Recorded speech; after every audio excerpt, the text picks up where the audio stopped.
오늘 하나님께서 우리에게 주시는 말씀은 골로새서 4장 2절 한 절 말씀입니다. 기도를 계속하고 기도에 감사함으로 깨어 있으라. 아멘. 우리나라 화가 가운데 박대성 화백이라고 계십니다. 이분은 주보 앞에도 있는데요, 이분은 한국화의 거장으로 잘 알려진 분인데, 삼성 이건희 회장도 그의 그림을 좋아해서 매일 출근하는 그 집무실에 걸어 놓을 정도로 아주 유명한 화가세요. 근데 이 박대성 화백은 그의 그림뿐만 아니라 훌륭한 성품으로도 존경을 받는데, 얼마 전에 있었던 일입니다. 때는 2021년 3월 경주 솔거 미술관에서 그의 작품 전시회가 열렸습니다. 근데 그만 초등학생 하나가 그 작품을 훼손하고 말았던 거예요. 여러분 주보에도 보시면 아시겠지만, 이 녀석이 길게 늘어진 그 서화 두루마리를 보자 그 위에 올라가 가지고 미끄럼틀을 탄 겁니다. 벌러덩 들어 눕기도 하고, 그 영상을 보면요 아주 가관이에요. 무릎으로 막 문지르고 다니고 이래 가지고 글씨가 다 뭉개져 버렸어요. 근데 이 서화의 가격이 얼마냐? 1억이 넘어요. 1억이 넘는 이 글씨 서화 위에 초등학생이 그림 막 미끄럼 타고 난리를 부렸던 겁니다. CCTV를 보니까 이 애비라는 사람도 문제입니다. 애가 작품에 올라가면 당장 말려야 되는데 오히려 사진을 찍어주면서 낄낄거리고 앉아 있어요. 만약 여러분이 이 영상을 보셨다면, 여러분이 이 화백이라면 여러분은 어떻게 하시겠습니까? 이놈의 자식이 그냥 당장 고발해가지고 손해배상 청구하고 부모 불러다가 앉혀놓고 왜 그렇게 무식한 짓을 하느냐 질타하지 않겠습니까? 사실 박물관도 책임 있잖아요. 안전바 설치해서 사고를 미연에 방지해야 되는 겁니다. 그런데 이 박대성 화백이 CCTV를 딱 보더니 그러더래요. 어린애들이 보면 미끄럼틀처럼 보이기도 하겠다. 아무도 문제 삼지 마라. 그랬다는 거예요. 그러면서 뭐라고 이야기를 하느냐? 그놈은 나에게 봉황이다. 그러니까 그 미끄럼틀 탄 애가 자기한테는 봉황이라는 거예요. 그게 무슨 말이냐면, 그 어린이가 작품을 훼손하는 바람에 자기 그림이 9시 뉴스에 나가가지고 자기 작품이 절로 홍보가 되고 더 유명해졌다는 거예요. 보상을 요구해서 그 아이가 질타를 받는다면 나중에 그림에 안 좋은 기억이 남아서 애한테 그거 안 좋다, 그래서는 안 된다. 봉황이 지나간 자리에 그 정도 발자국은 남겨야 되지 않겠느냐, 그랬다라는 거예요. 그리고 사람들이 그 이야기를 딱 듣고 그러더래요. 하나같이 이렇게 말했습니다. 역시 거장은 다르구나. 제가 이걸 보면서 그런 생각이 들어요. 우리 예수 믿는 사람들도 좀 달라야 되지 않을까? 우리 예수 믿는 사람들도 뭔가 좀 달라야 되지 않을까요? 왜냐하면 우리가 바로 하나님의 백성이고 하나님의 자녀고 하늘에 속한 사람이잖아요. 우리도 뭔가 좀 달라야 된다라는 거예요. 빌립보서 3장 19절과 20절은 이렇게 말씀합니다. 그들의 마침은 멸망이요, 그들의 신은 배요, 그들의 그 영광은 그들의 부끄러움에 있고 땅의 일을 생각하는 자라. 그러나 우리의 시민권은 하늘에 있는지라. 바울이 뭐라고 얘기하느냐? 우리는 하늘에 속한 사람이라는 거예요. 우리는 하늘의 시민권자라는 거예요. 그래서 좀 달라야 된다라는 겁니다. 세상 사람들하고 뭔가 좀 달라야 된다라는 거예요. 그런데 지금 우리가 경험하는 우리 기독교 현실은 어떻습니까? 뭔가 다르다가 아니라 오히려 손가락질 받고 욕먹고 있잖아요. 예수 믿어도 뭐 다른 게 없네? 야, 예수 믿는 것들이 더해. 왜 그런 말을 듣습니까? 바로 우리가 다르게 살지 않기 때문에 그런 거예요. 그러기에 오늘 우리 옆에 분과 이렇게 인사했으면 좋겠습니다. 다르게 삽시다. 한번 인사해 봅시다. 한 번 더 인사해 봅시다. 우리는 하늘의 시민권자입니다. 오늘 우리가 읽었던 본문 말씀은 이렇게 시작됩니다. 기도를 계속하고 기도에 감사함으로 깨어 있으라. 이 골로새서는 바울이 쓴 편지거든요. 이 골로새서에서 바울이 강조하는 게, 오늘 본문에서 바울이 강조하는 게 뭐예요? 깨어 있어라 라는 겁니다. 깨어 있어라. 왜 깨어 있어야 되느냐?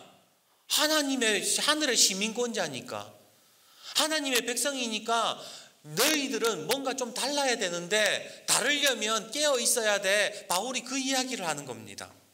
그러면 어떻게 하면 깨어 있을 수가 있지요? 바로 바울이 그 답을 제시하는데, 기도를 계속하되 그 기도에 뭐 해라? 감사함을 담아라 그러는 거예요.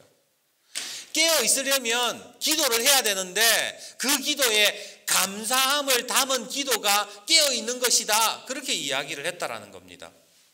아니, 기도면 기도지, 기도에 뭐 감사함을 뭐 어떻게 담아라는 건가? 우리 오늘 바울이 왜 이런 이야기를 했는지를 알기 위해서는 골로새서의 배경을 알아야 됩니다. 자, 골로새는 도시 이름이에요. 골로새는 원래 사람이 많고 번창한 도시였습니다. 그런데 서서히 몰락하기 시작했고, 바울이 골로새서를 쓸 당시에 이 골로새라는 마을은 시골 성읍에 불과할 정도로 이렇게 확 쪼그라들었지요. 그래도 기본 가락이 있어서 사람이 없는 것은 아니었습니다. 오늘 우리가 살아가는 어떤 그 현실에서 예를 들어보자면 마치 풍산 같은 느낌이에요. 왜 옛날에 풍산장 열리면 온 주변에서 다 모였었잖아요. 마을 사람 알 것 없이 다 몰렸습니다. 하지만 지금 옛날에 비해서는 이 풍산의 규모가 많이 줄어들었지요. 그래도 여전히 이동이 있고 장 열리면 한 번씩 가고 그러지 않습니까? 골로새가 풍산이랑 좀 비슷한 느낌이었던 겁니다. 근데 이 골로새에는 여러 종류의 사람이 있었어요. 현지인뿐만이 아니라 이 큰 규모의 시장이 열리다 보니까 외국인 무역상도 있었고요. 그리고 유대인도 있었어요. 이렇게 여러 나라 사람들이 모이다 보니까 종교, 문화, 가치관 이런 것들이 막 짬뽕이 되는 거예요. 문제는 이런 짬뽕된 문화 속에서 예수 신앙을 지킨다는 것이 쉽다, 어렵다? 어렵다라는 거예요. 생각해 보세요. 수많은 종교인들이 모여요. 그런데 그 속에서 오직 하나님만 유일신이다 라는 신앙은 배척을 받게 됩니다. 약육강식의 세상에서 작은 자를 돌아보고 용서와 사랑을 이야기한다는 거, 그거는 손해보는 짓이에요. 오직 돈이 최고인 세상에서 하늘의 보화를 쌓으면서 산다, 하늘의 시민권자로 산다, 그것이 정말 바보 같은 짓이었던 겁니다.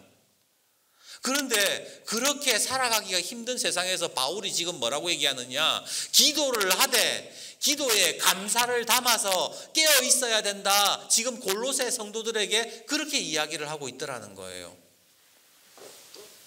저는요, 가끔 이렇게 설교 준비하다가 간증을 듣다 보면 간증하는 사람들의 그 속마음이 좀 궁금할 때가 있어요. 그 간증자들의 간증이 좀 의심스러울 때가 있습니다. 간증을 들어보면 막 죽을 병에 걸리고 장애인이 되고 고난이라는 고난은 다 받는데 한 가지 공통된 게 뭐예요? 감사하다는 거예요. 에이, 진짜 감사가 있을까? 말은 그렇게 할 수 있다지만 정말 그 마음에 감사함이 있을까? 진짜 감사해서 감사하다라고 말하는 걸까? 저는 그런 궁금증이 들었던 겁니다. 여러분도 그런 의문이 드신 적 없으세요? 내 마음에 감사가 요만큼도 없는데, 감사하고 싶은 마음이 없는데 어떻게 그걸 감사하다고 말할 수 있냐 말입니다. 단적인 예로 우리가 아는 손양원 목사님의 10가지 감사 있잖아요. 손양원 목사님 두 아들이 살해를 당했습니다. 예수쟁이라고. 그리고 그 두 아들의 장례식에서 목사님이 기도를 하는데 거기에다가, 그 기도에다가 뭐를 담아요? 감사를 담아서 하나님께 기도합니다. 그것이 바로 손양원 목사님의 10가지 감사잖아요. 손양호 목사님이 뭐라고 기도하느냐? 첫째, 나 같은 죄인의 혈통에서 순교의 자식들을 나오게 하였으니 하나님 감사합니다. 아들 죽어서 순교자가 된 거 감사하다고 지금 그렇게 기도를 하는 거예요. 둘째, 허다한 많은 성도 중에 어찌 이런 보배들을 주께서 하필 내게 주셨는지 그 점 또한 감사합니다. 셋째, 삼남 삼녀 중에 가장 아름다운 두 아들 장자와 차자를 바치게 된 나의 축복을 하나님께 감사합니다. 넷째, 한 아들의 순교도 귀하다 하거늘 하물며 두 아들의 순교 하나님 감사합니다. 다섯째, 예수 믿다가 누워 죽은 것도 큰 복이라 하거늘 하물며 전도하다 총살 순교 당함 일이요 하나님 감사합니다. 여섯째, 미국 유학 가려고 준비하던 내 아들 미국보다 더 좋은 천국 갔으니 내 마음 안심되어 감사합니다. 일곱째, 나의 사랑하는 두 아들을 총살한 원수를 회개시켜 내 아들 삼고자 하는 사랑의 마음 주신 하나님께 감사합니다. 여덟째, 내 두 아들의 순교로 말미암아 무수한 천국의 아들들이 생길 것이 믿어지니 우리 아버지 하나님께 감사합니다. 아홉째, 이 같은 역경 중에서 이상 8가지 진리와 하나님의 사랑을 찾는 기쁜 마음, 여유 있는 믿음 주신 우리 주 예수 그리스도께 감사합니다. 10번째, 이렇듯 과분한 모든 축복을 누리게 되는 것을 감사합니다. 장례 예배가 눈물바다를 이루었어요. 목사님의 두 아들이 죽어가지고 있는데 목사님이 하나님께 감사하다 그렇게 기도하니까 얼마나 마음이 저리겠어요.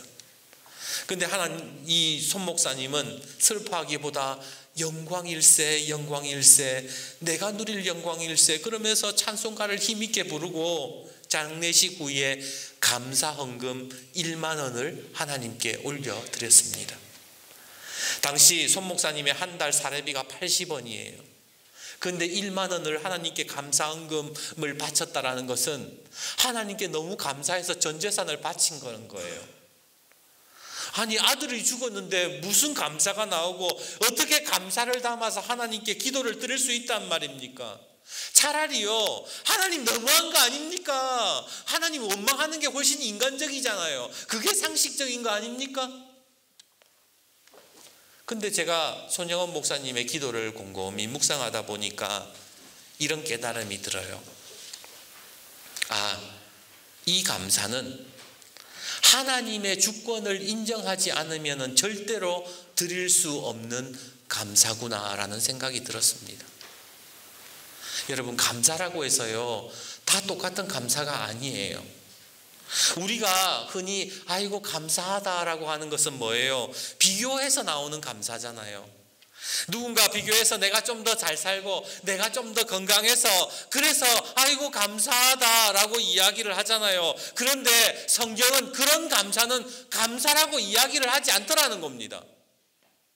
성경을 보면 이렇게 돼 있어요. 시편 136편 26절, 하늘의 하나님께 감사하라. 그 인자하심이 영원함이로다. 고린도후서 9장 15절, 말할 수 없는 그 은사로 말미암아 하나님께 감사하노라. 하박국 3장 17절과 18절, 비록 무화과 나무가 무성하지 못하며 포도나무에 열매가 없으며 감람나무에 소출이 없으며 밭에 먹을 것이 없으며 우리의 양이 없으며 외양간에 소가 없을지라도 나는 여호와로 말미암아 즐거워하며 나의 구원의 하나님으로 말미암아 기뻐하리로다.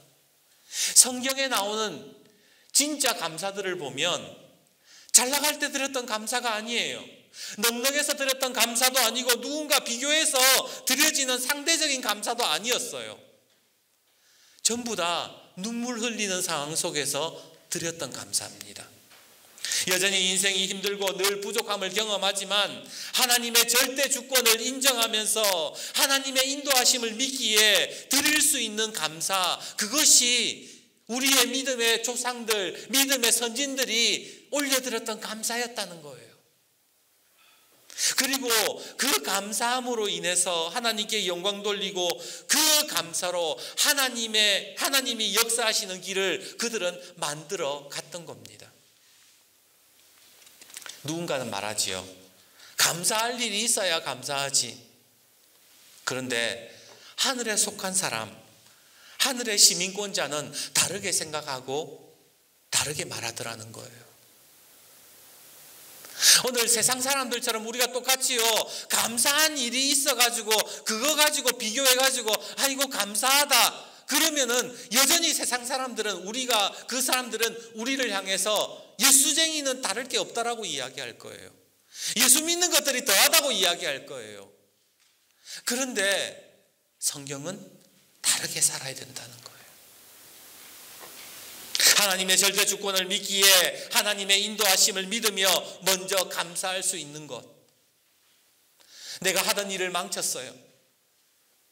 내가 뭔가 일을 진행시키다가 모든 것이 다 무너졌어요. 몸이 불편해요. 자녀가 자랑거리가 되지 않습니다. 관계가 막히고 되는 일이 없어요. 그러나 하나님의 절대 주권을 믿기에, 하나님을 인정하는 믿음이 있기에 여기까지 인도하신 하나님께 감사하고, 또한 나의 길을 선한 길로 인도하실 하나님께 감사를 올려드립니다라고 고백할 수 있는 사람, 그 사람이 진짜 감사할 수 있는 인생이고 다르게 사는 인생이더라는 겁니다. 믿음의 본을 보이신 예수님을 여러분 한번 생각해 보십시오. 마태복음 11장에 보면요, 세례 요한이 예수님에게 물어요. 예수님, 당신이 정말 우리가 기다리는 메시아입니까? 혹시 우리가 헛다리 짚은 거 아닙니까? 세례 요한, 예수님의 앞길을 인도한다라고 그렇게 했던 세례 요한이 그렇게 물었을 때 예수님 마음이 어땠을까요? 지금 예수님의 길을 인도한다고, 예수님의 길을 예배한다고 하는 세례 요한조차 믿음이 흔들리고, 제자들을 보니까 어리버리해요. 전부 다 하나같이 자기 목적을 가지고 예수님 따라다니고 있잖아요. 종교 지도자들을 보세요. 예수님을 죽이려고, 어떻게 하면 예수님을 고발하려고 호시탐탐 노리고 있고, 백성들은요, 먹을 것이 있어야만 모여요. 예수님이 어려운 말 하면 무슨 말 하는지 모르겠다, 먹을 것이 없으면 다 예수님 떠나가요. 예수님도 이 땅에 오셔서 되는 일이 없으셨어요. 얼마나 답답하셨겠습니까? 보람도 없고 기쁨도 없는 사역이었어요. 그런데 예수님이 어떻게 기도했는지 아세요?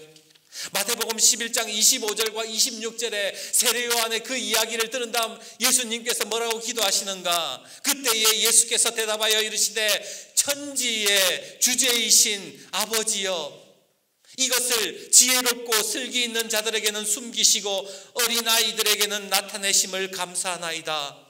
옳소이다. 이렇게 된 것이 아버지의 뜻이니이다. 하나님께 감사하셨어요. 되는 게 하나도 없는데 하나님께 감사하시면서 이 모든 것은 하나님의 뜻이고 하나님의 주권이다, 예수님이 그렇게 인정하셨다라는 거예요. 왜냐하면 예수님은 그 모든 사역을 하는 가운데서도 하나님 아버지의 뜻, 하나님의 절대 주권을 믿어 의심치 않으셨기에 그런 감사가 나왔다라는 겁니다. 지금 바울이 골로새서에서 강조하는 바가 뭔가? 바로 이거예요. 골로새서가 옥중서신이잖아요. 바울이 감옥에 갇혀 있을 때 쓴 거예요. 사실 바울이 원했던 것은 아시아에 가서 복음 전하기를 원했습니다. 한 사람이라도 더 만나 복음 전하기를 원했습니다. 그런데 그의 바람대로 되지 않아요. 감옥에 갇혔고 거기에서 학대받고 핍박받습니다. 그런데 거기에서 골로새서를 쓰면서 뭐라고 이야기하느냐? 깨어 있어야 된다. 깨어 있어야 된다. 그 깨어 있으려면 기도에 감사함을 담아라. 그렇게 이야기하는 거예요. 그 기도에 감사함을 담을 수 있는 사람, 그 사람이 하나님의 절대 주권을 인정하는 사람이다. 사랑하는 여러분, 이게 다르게 사는 거예요. 이게 진짜 예수 믿는 거예요. 예수 믿으면서 똑같이 원망하고 똑같이 되는 일 없다고, 하나님 없다 그러고, 조금만 하면 삐져가지고 감사보다는 불평 불만이 나오고, 우리 그렇게 다 살지 않았습니까? 우리 다 다르게 사는 것이 아니라 똑같이 살았잖아요. 그러나 하나님의 절대 주권을 믿는 사람들은 되는 일이 없어도 하나님께 마음 깊은 감사를 올려드리더라는 거예요. 말씀을 묵상하면서 김현승님의 감사라는 시가 생각이 났습니다. 주보 오른쪽에 있지요. 감사는 곧 믿음이다. 감사할 줄 모르면 이 뜻도 모른다. 감사는 반드시 얻은 후에 하지 않는다. 감사는 잃었을 때에도 한다. 감사하는 마음은 잃지 않았기 때문이다. 감사는 곧 사랑이다. 감사할 줄 모르면 이 뜻도 알지 못한다. 사랑은 받는 것만이 아닌 사랑은 오히려 드리고 바친다. 누군가와 비교해서 좋은 것을 감사하는 사람은 성숙한 믿음이라 할 수 없습니다. 오히려 하나님의 절대 주권을 인정함에서 나오는 감사야말로 진짜 믿음이 되고 다르게 이 세상을 다르게 살아가는 방식이 되더라는 겁니다. 사랑하는 여러분, 오늘 이 추수감사주일 우리에게 다른 감사가 나오기를 주님의 이름으로 축복합니다. 이만큼 주셨으니 감사합니다. 그것도 아름다운 믿음이에요. 그러나 그렇지 못할 때에도 하나님의 절대 주권을 인정하면서 마음 깊은 감사를 드릴 때에 그 감사가 믿음의 길이 되어서 하나님의 역사가 이루어지게 된답니다. 이제 말씀을 맺겠습니다. 저기 미국의 샌프란시스코에 가면 로스 알토일이라는 마을이 있대요. 우리 마을도 광덕 마을인 것처럼 미국에도 여러 가지 마을이 있겠죠. 이 마을에는 아주 아름다운 꽃들이 마을 전체에 퍼져 있는데 그 마을이 꽃 마을로 알려지게 된 계기가 있습니다. 그 마을에 요한이라는 우체부 직원이 있었는데 그는 매일 똑같이 자전거를 타고 항상 똑같은 길로 편지 왔습니다, 소포 왔습니다 그러면서 우편을 배달하고 있었지요. 그렇게 다람쥐 쳇바퀴 돌듯 15년을 일했습니다. 그런데 이제 중년이 되면서 너무 직업에 대한 회의가 드는 거예요. 하루같이 15년 동안 계속 똑같은 마을, 똑같은 집 돌아다니면서 편지 보내고 소포 배달하니까 얼마나 그 단순한 게 지겨웠겠습니까? 아이고, 이제 그만둬야 되겠다. 이제 다른 일이라도 좀 찾아봐야 되겠다. 근데 그 전에 기도라도 한번 해야지. 그래서 하나님께 기도를 합니다. 근데 하나님이 마음에 어떤 마음을 주시느냐? 우체부 일을 계속 하라는 거예요. 나는 지금 지겨워 죽겠는데. 아니요, 하나님, 이 일은 너무 지겹고 허무합니다. 보람도 없어요. 근데 왜 자꾸 같은 일을 하라 그러십니까? 그러니까 하나님이 그렇게 얘기하시더래요. 같은 일을 하되 다르게 한번 살아보거라. 그런 마음을 주시더라는 거예요. 그때부터 우체부가 다르게 살기로 결심합니다. 여전히 똑같은 직업이지요. 똑같은 거리를 돌아다니고 똑같은 자전거로 똑같은 말을 하면서 똑같은 일을 반복했습니다. 그런데 한 가지 다르게 한 게 있었대요. 그게 뭐냐면 우체부 가방 안에 꽃씨를 넣어 다니면서 지나가는 흙을 보면 씨를 뿌린 거예요. 어떤 꽃씨는 죽기도 했지만 어떤 꽃씨는 세월이 흐르면서 그가 지나다니던 길에 아름다운 꽃을 피우기 시작했답니다. 그가 다니는 길은 꽃거리가 되기 시작했고 그 마을 사람들이 그 꽃을 보면서 야, 예쁘다. 우리도 꽃 좀 심어보자. 그래서 온통 마을에 그냥 꽃을 심어가지고 그 마을이 꽃마을이 됐다라는 거예요. 우리의 인생도 늘 반복적입니다. 크게 달라지는 게 없어요. 그런데 그 가운데에 하나를 다르게 하면 우리의 삶이 달라지게 되는 겁니다. 극적인 변화를 주라는 게 아니에요. 작은 생각 하나를 바꾸고 작은 행동 하나를 바꾸면 우리 속에 다른 새로운 세상이 열리게 되더라는 거예요. 오늘 우리가 신앙생활하면서 예수 믿는다고 해서 뭐 세상 사람들과 다른 게 하나도 없어요. 주일날 예배 나와서 뭐 예배 드리고 기도하고 교제 나눈 거, 그거 왜 뭐가 다릅니까? 다 똑같이 일하고 똑같이 농사 짓고 똑같이 돈 벌고 똑같이 밥 먹고, 극적으로 뭐 다르게 하라, 뭐 기도원 가라, 그런 게 아니에요. 내 속에 감사, 작은 감사의 씨를 가지고 다니면서 조금씩 뿌려보는 거예요. 남편한테 감사하다고 얘기하고, 아내한테 고맙다고 이야기하고, 자녀들에게 네가 있는 것만으로 해도 나는 너무 행복하다고 말할 수 있고, 오늘 그냥 이렇게 살아가는 것이 지루하고 고되기는 하지만 그럼에도 감사하다. 하나님이 살아계셔서 하나님의 절대 주권을 인정하기에, 하나님의 인도하심을 믿기에 감사하다라고 고백할 수 있다면, 우리가 그 감사의 씨를 조금씩 뿌리게 된다면 우리 광덕마을은 감사마을, 꽃마을이 될 줄 믿습니다. 여러분의 가정이 꽃가정이 될 줄 믿습니다. 세상 풍조는 나날이 변하고 광풍이 불고 우리의 인생의 배는 흔들립니다. 경제학자들 말로는 불경기의 쓰나미가 내년부터 더 강하게 덮친다고 이야기합니다. 그러나 우리는 다르게 살 것입니다. 하나님의 주권을 바라보면서, 하나님의 절대 주권을 믿으면서 오늘 감사의 꽃씨를 뿌릴 수 있다면 그곳에 믿음의 꽃은 피고 성령의 열매가 맺히게 될 것입니다. 오늘 이 추수감사주일 감사함으로 깨어있는 우리 광덕교회 성도님들이 되시기를 주님의 이름으로 축복합니다.